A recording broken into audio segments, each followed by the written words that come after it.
Hey everyone, I know what you're thinking. We've done this 100 times. Yes, we have. I love tickets, love making tickets. I was making wanted to make some little notepads or ephemera to put in my Christmas journals, my autumn journals, and I thought, why don't I make a ticket book? We make tickets all the time, and so this time I decided to just make a ticket book. And they are all the same. I have different numbers stamped in the middle.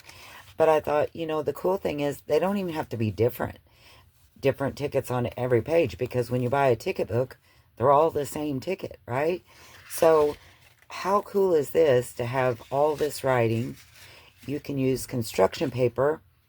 You got, and you'll have red and green or whatever colors you want. One of my Christmas journals is blue, so I'll probably make some blue ones. Well, actually, I have some cut here. And I just think what a quick, easy way to make a notebook for your journal. And at the same time, look really cool. Okay, so I didn't do it on this one.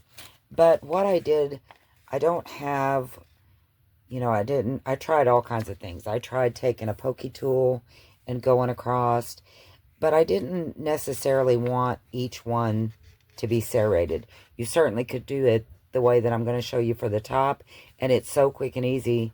You might want to do that for every one of them. But all I did was, if you can see this, I took the thread out of my sewing machine. I moved it to the largest width and just sewed across it. And they will just tear right off. And I love that, because if you were using it for a little notebook or something to take with you, you could tear them off. Or as you make your list on the back, you tear them off or leave them. It doesn't matter. I mean, it's not flimsy enough that it's going to tear, but if you decide you want to tear it off, it's going to tear, and just, I think, adds even more look to it. And also, I love the fact that you don't have to have a certain size of stamp or paper or anything else. You can make this fit any size stamp that you have, because I love the half ticket. I don't know why. That's my favorite part. It always tickles me. And I didn't do it, but what I was planning on doing is just at the bottom doing a rough cut, like, they were tore right straight across. And again, you don't even have to do this. You can leave them. But then you have the rough edge, like those tickets were torn.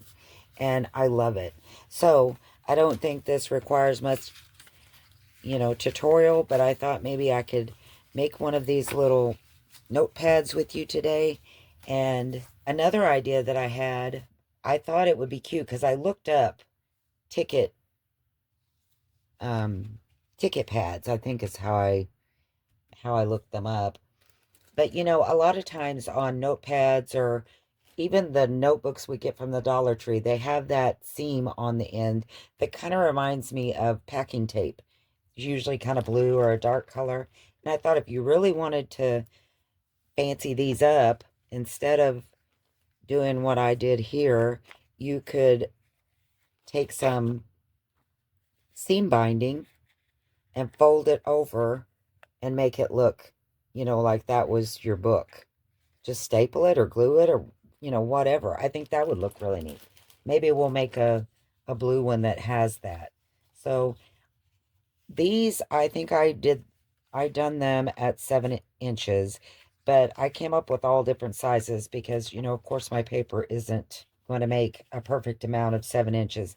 So I just have some random sizes here that I'm going to make. And also, I said blue, so let's do some blue ones. This one, and I was doing like 3 or 4 to a book, ticket book. That's what I looked up. And I was going to show you, this was kind of my favorite, just this manila looking color. And this was, it's called a manila drawing pad. No idea where I got this. I thought maybe it came from a secondhand store, but I don't see a tag in it, so honestly, I'm not sure where this came from. But I loved the paper. So I looked on Amazon to see if manila drawing pad was even something you could still get. And you can. They have them. It's 50 sheets for $6, I think is what it was.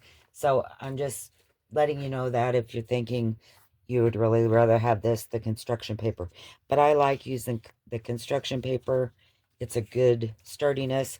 Now that drawing paper, that's a really nice, I mean, it's like ticket perfect, but, or what I have there. And like I said, I don't know where that came from, but I sure do like it. So what I'm going to do is I'm going to fold over the top just a little bit. What is that? Probably a half an inch. Just like that. So all my stamping is going to be from here down. And I think I am going to use the binding on the top. So I'm going to go ahead and stamp. I guess I really could go ahead and sew first, but I might do that when I get done. So I'm going to go ahead and stamp, and I'm going to do my first one here. This is how I've been doing it, because it's not like they have to be perfect, but this was kind of, my first one would be my template. So I use that to space, you know, try to do the next pages about the same width. So I'm just going to take the same one I've been using, because it's about the only one I have that I cut my paper the width of my stamp.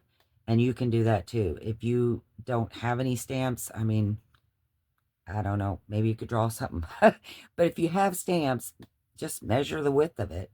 And that's how wide I would make my paper, because that's what I did on this one. So I used black ink on all of the other ones, but I'm thinking I'm going to use this timber brown. I think it actually looks black, but the reason I'm using it is because the Christmas journals that I have, or that I'm going to make, some of them have blues and browns. So I'm just trying to get this as close to that edge as I can. It doesn't have to be right on, because we're going to do a seam there too. So I'm just stamping it. And then from there, and yeah, it does kind of look black. I just keep stamping all the way down. If I overlap, it doesn't matter.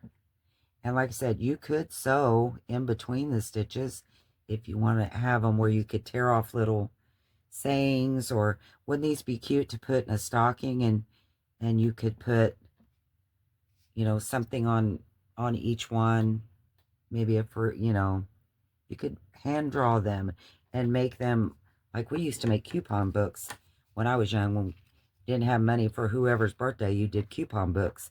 So this might be a cute idea. Okay, so done that, and I just still haven't decided if I like the word ticket up there, because I think it should be plural, tickets, and I don't have an S, and I can't draw an S. So, but this one I'm going to put the ribbon on the top, so it doesn't really matter. All right, so I have some little stars, and I've been putting a number right in the middle of this, because a lot of the vintage tickets I saw had a big number in the middle, in a different color usually. And also these little stars, I thought that would be a cute idea to color those in. I'm not going to this time, but it would be cute. So I'm going to use, I think, red. Since I know these are going to go in a Christmas journal, I'm going to do the number 5. Now, some of them I stamped 25. I had some smaller numbers, so I just did 25 for Christmas Day. I think that's kind of neat. And then I just keep stamping like there was really a ticket there, so that whatever, you know, it would be gets there. And then I took my little stars, and you could do them in a different color. I'm just going to do them in red. But you be kind of neat to make them green, I guess. you know, Christmas colors or whatever colors you're using for your book to kind of coordinate it, I think would look neat. So there is our first set. And you could cut jagged along the edge if you wanted, but I noticed a lot of the ticket books, they were very, you know, straight. I only did the jagged because I didn't want to have to measure and figure out, okay, I can have this many tickets, I need to fold. I didn't do all that. I tried to make this as simple as possible. So I'm just going to keep stamping these. And this is how I did my second page. I kind of lined them side by side, but where they wouldn't touch, so I didn't accidentally get on this one. And then, like I said, doesn't have to be perfect, because I don't think whoever gets the journal is going to go, you know what, tear them apart, line them up, and be like, you know, that's off. That ain't right there.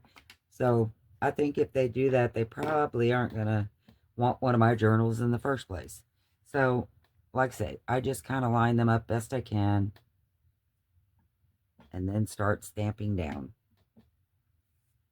from there, because I know basically I just want the first one to make sure my fold, you know, it's going to fall under the fold. And that one didn't stamp very good, so I'm going to try it again. That looks all right.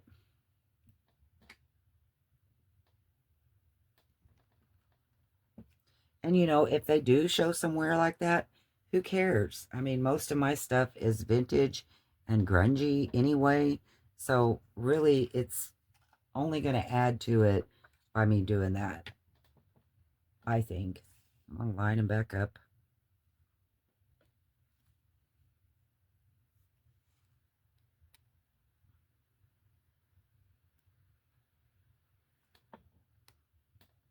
And just keep stamping.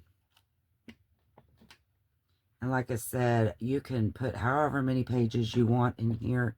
I think I was doing 4. Well, I'm having trouble with that one, ain't I? Getting that one to... That third one, it's throwing me for a loop.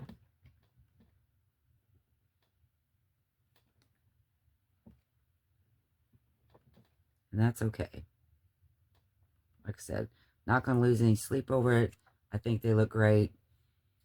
If they overlap, I'm not concerned. I know that will drive some people crazy, but you can make these as perfect as you want. You can measure, you can do all the things.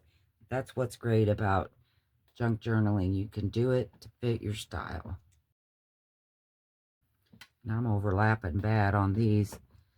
I can tell you right now, these will not go in a junk journal because they're bugging me. If they're bugging me, I know they're bugging somebody else.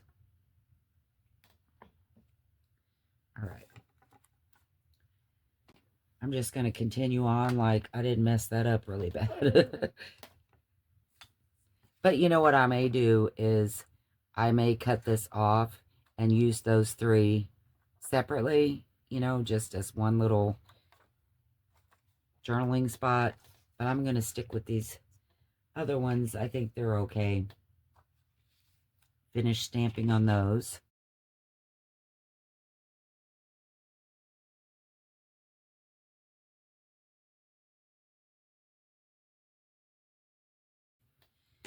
You know what the best part of this is, once you do your first page, it's not like you have to keep coming up with something different. And it's not like, I like it because sometimes that's the hardest part. How you get, you know, what are you going to do on this page? What are you going to do? And I like that they're supposed to be all the same. I mean, they're supposed to all look the same or similar. You know what I mean? Because it's a book of tickets. So now what I think I'm going to do, I'm going to trim this so that these are even. So I'm just going to take my sewing machine, I'm going to hold them all together, and I'm going to sew in between the edge and my first ticket, just a line right across there, and I'll be right back. And then what I like to do, if you think it'll be something that you actually pull them off, I just bend them forward and backwards a little bit, and they will tear very easily. So let's get some of our seam binding. Measure us a little piece. I probably shouldn't have made my fold quite so big since I was going to use that, because I only want it big enough, you know, this wide for me to fold this in two, like that.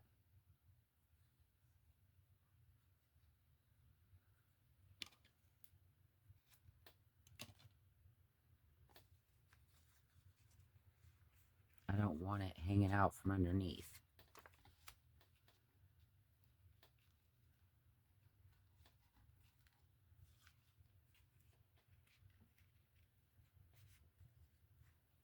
So I would have to shorten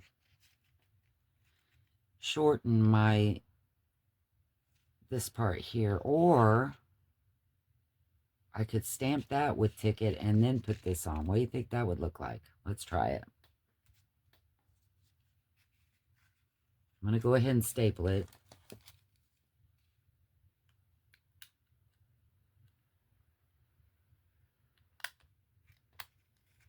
And I have rusty staples in here, but I've mentioned before, when you're doing Christmas or whatever, you could color these while they're, open up your stapler and just color them across the top with a marker or something.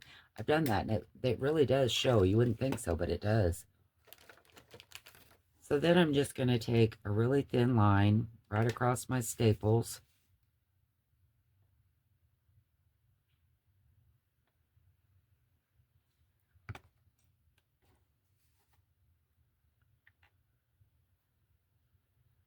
I don't know if that has a right or a wrong to it.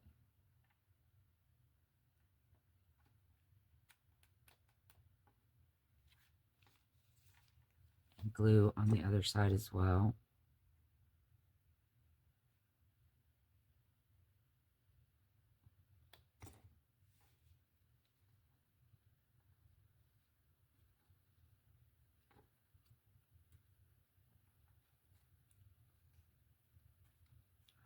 And see how that's showing through the glue?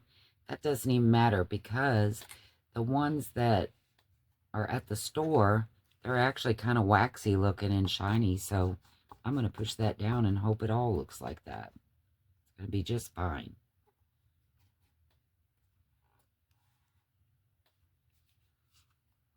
Yeah, I got some of that on the front too, so that's good. I'm going to trim these ends. You could sew that piece as well. What do you think? I think I'm going to go ahead and stamp the word tickets. Bad as I ticket, not plural. What do you think? I know it's crooked. Ugh, that's okay.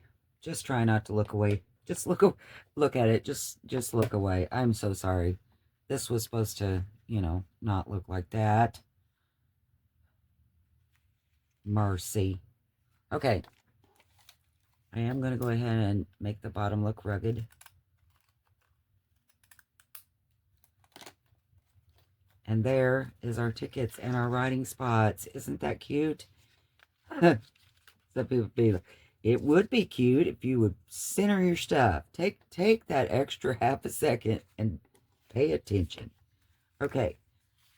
One thing I forgot to show you is how to do the little cutout edge, if you like that better than the straight top. And that is so simple. So what I did different, the only thing I did differently was when I folded over the top, find one I can fold the top. I'll do this one. Nothing on it yet. So I folded it the same amount as the others, you know, ½ inch or so. Whatever you like. Doesn't matter. But this is how I done it. And you could use your, if you have one of the envelope makers, you could use that. I just used my circle punch and just made a little shoulder on it like this. Just cut that tip off. And how I done it on the other ones, and of course I didn't do it this time, was I folded it. And I didn't fold with a crease. Ooh, I did pretty good. Look at that. That's pretty good. I didn't fold it with a crease, but I just held it over like this and then did them both at the same time, just so they're like that. And I don't like sharp edges, so then I just took my scissors and kind of rounded that, cut that little tip off, went up and rounded the corner like that. Nothing big, just that's how I did it. And that's how I did that part. Well, it's a fun idea. You can surely perfect it. Really do good things with it. Make it your own. I think this is a fun idea. It will be fun for our journals. I hope you liked it. Thanks again for watching, and I will see you next time. Bye.